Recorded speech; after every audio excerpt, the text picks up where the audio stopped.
കേറ്ററ്റ് എക്സാമിന് ഇനി മണിക്കൂറുകൾ മാത്രമേ സമയമുള്ളൂ.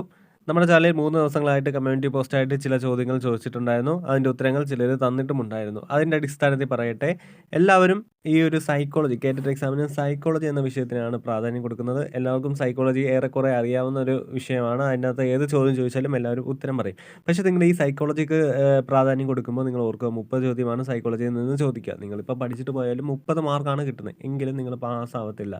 മിനിമം വേണ്ടത് നിങ്ങൾക്ക് 90, 82 ആ ഒരു ഇതാണ് വേണ്ടത്. അതിൽ കൂടുതൽ മേടിക്കണം. ആ ഒരു ചിന്തയിൽ മേടിക്കുമ്പോൾ സൈക്കോളജിക്ക് മാത്രം പ്രാധാന്യം കൊടുക്കാതെ മലയാളത്തിൽ ഏറെക്കുറെ എല്ലാവരും പിന്നോക്കമാണ്. പലർക്കും പല ചോദ്യങ്ങളും അറിയത്തില്ല. പ്രധാനപ്പെട്ട ചോദ്യങ്ങൾ ചോദിക്കുമ്പോൾ അറിയത്തില്ല എന്നതാണ്.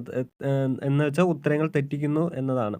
അതുപോലെ തന്നെ എന്ത് പറയുന്നത് ഇവിഎസുമായി ബന്ധപ്പെട്ട് ഇവിഎസ് സിലബസിലുള്ളത് മാത്രമല്ല, നമ്മുടെ ചുറ്റും നടക്കുന്ന ചില കാര്യങ്ങൾ കൂടി ചോദിക്കും.